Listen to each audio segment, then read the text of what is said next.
झारखंड में सबसे बड़ी दिक्कत है कि समय पे एक तो सत्र नहीं चलता है। लाइब्रेरी का बहुत बड़ा प्रॉब्लम है। शिक्षकों प्रोफेसरों का पद खाली है। स्कूलों में शिक्षकों का पद खाली है। उसको समझना चाहिए जहाँ पे भूख से लोगों की मौत हो रही है उस इलाके में भी घुसना चाहिए। जहाँ पे मनरेगा में मजदूरी करते हैं लोग, सुबह 6 बजे ही खाना पीना करके निकल जाते हैं शहरों के लिए और 8 बजे विकास है। बड़े बड़े रोड और बड़ी बड़ी पुल, बड़ी बड़ी बिल्डिंग, बड़ी बड़ी इमारतें देख के पूरे देश का आकलन नहीं किया जा सकता। छात्रों को छात्रवृत्ति नहीं मिल रहा है, उसको कैसे दिया जाए ताकि अधिकतर से छात्र जंगलों से पहाड़ों से घिरा हुआ है वहाँ से आए।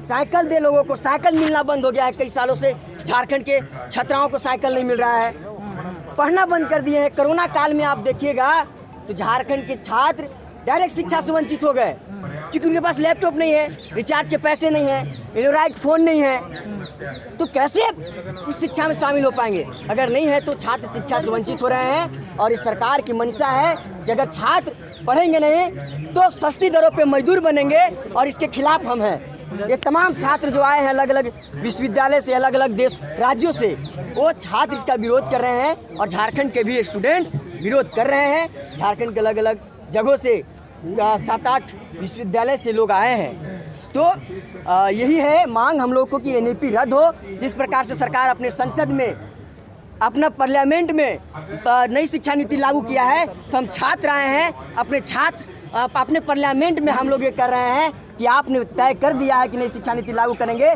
तो हम अपने पार्लियामेंट में ये कहेंगे कि नई शिक्षा नीति नहीं चलेगा और तमाम छात्र आज यही कहेंगे। इसलिए आज हम लोग पूरे देश भर से लोग आए हैं। लेकिन कुछ छात्र जो हैं वो कह रहे हैं कि जैसे ड्यू में एडमिशन नंबर बेसिस पे हो जाता था, अब वो इंट्रेंस टेस्ट देकर जो जिसका जैसे काउंसलिंग होगी उसका एडमिशन होगा, उनके लिए तो अच्छा है ना, वो तो प्रदर्शन में शामिल नहीं होंगे। देखिए ये साफ है कि अगर झारखंड से जो छात्र आ रहे हैं जिनको लाभ मिलता था झारखंड होने का, जहाँ पे मतलब पिछड़ा हुआ इलाका है, ठीक है, उसके छात्र के बारे में कहीं भी नई शिक्षा नीति के बारे में सोचा नहीं जा रहा है, दलित आरक्षण के बारे में नहीं सोचा जा रहा है। तो इस पर भी तो बात होनी चाहिए कि आप एक तरफा हर्ष में बात करने से ये साफ है कि नई शिक्षा नीति गरीबों के लिए नहीं है और इसका हम विरोध कर रहे हैं। सच मायने में गरीबों के लिए है शिक्षा नीति, तो झारखंड के बारे में हम बात कर रहे हैं कि झारखंड में पहले सही करें। झारखंड के लिए हम आए हैं, झारखंड के सबसे पहला बात होनी चाहिए और झारखंड में शिक्षा व्यवस्था सही होनी चाहिए। इसके लिए हम आए हैं और इसके लिए वहाँ आंदोलन भी तेज होगा। छात्र पिछले 6 महीना हस्ताक्षर अभियान अलग अलग विश्वविद्यालय में चला रहे हैं।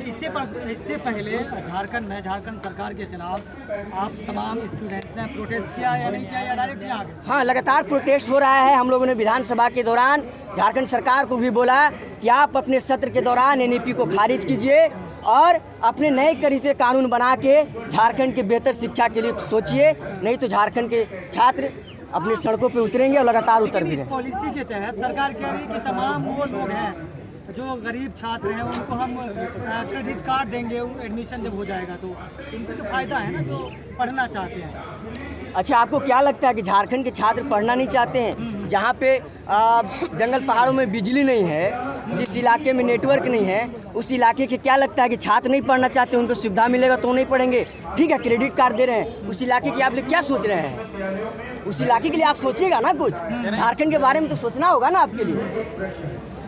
लेकिन ये जो नई शिक्षा नीति है इसमें तमाम गड़बड़ियाँ हैं या कुछ आपके लिए फ़ायदा भी है स्टूडेंट्स के लिए? देखिए, स्टूडेंट आज पार्लियामेंट आए हैं और अलग अलग लोग रखेंगे बात, ठीक है। हम कह रहे हैं कि जहाँ से जिस इलाके से हम आए हैं उस इलाके के लिए तो मुझे नहीं लगता है कि नई शिक्षा नीति सक्सेसफुल है। अगर सच मायने में नई शिक्षा नीति सक्सेसफुल है तो झारखंड के जो अलग अलग विश्वविद्यालय में पद करें। सबसे बड़ी दिक्कत क्या है छात्रों के लिए? झारखंड में सबसे बड़ी दिक्कत है कि समय पे एक तो सत्र नहीं चलता है। लाइब्रेरी का बहुत बड़ा प्रॉब्लम है। शिक्षकों प्रोफेसरों का पद खाली है। स्कूलों में शिक्षकों का पद खाली है, उसको सही किया जाए। अभी पता है कि इसके पिछले बार में रघुवर सरकार ने 10,000 से ज़्यादा स्कूलों को मर्ज कर दिया, इस करके कि भाई स्कूल में स्टूडेंट है ही नहीं, स्कूल में स्टूडेंट नहीं है, ये कह के उन्होंने बंद कर दिया। बोला कि तो अब क्या हुआ कि जो पहाड़ी इलाकों में है तो 10 किलोमीटर 20 किलोमीटर दूरी पर एक स्कूल हो गया। तो अब आपके समय में 10 किलोमीटर 20 किलोमीटर दूर आम छात्र के लिए जाना कितना मुश्किल होगा। आप तमाम लोग मीडिया वाले अलग अलग जगह से आपको पता होगा, आप खुद तय कर सकते हैं कि क्या स्थिति होगी। जो 20 किलोमीटर 10 किलोमीटर तय करके स्कूल जाएगा पहाड़ों में। कुछ इलाकों में ठीक है, मान लीजिए जहाँ पे शहरी इलाका है उसके लिए ठीक है, लेकिन आप जब देश में कोई शिक्षा नीति बनती है, देश के लिए बनती है, तो मुझे लगता है कि सभी राज्यों को ध्यान में देखते हुए टीवी पे डिबेट देखते हैं, तमाम मुद्दे चलते हैं, तो आपको लगता है कि झारखंड के ये जो आप मुद्दे बता रहे हैं, आपके लिए टीवी पर ये मुद्दे में डिबेट होता है या नहीं? मैं तो ये झारखंड में तो इसको जगह ही नहीं दिया। आज की मेन स्ट्रीम मीडिया की बात कर रहा हूँ, आपको जगह मिलती है मेन स्ट्रीम मीडिया में? आप जो आप हाँ, हम लगातार देखिए जहाँ जगह मिल रहा है हम लगातार इस सवाल को उठा रहे हैं और छात्र भी इसके खिलाफ हैं, बोल रहे हैं। लेकिन ये कह रहे हैं कि चीज़ें बेहतर हो गई हैं झारखंड में, लाइट की सुविधाएं हैं, पहले जैसा अब कुछ नहीं रहा, बहुत कुछ बदल गया है।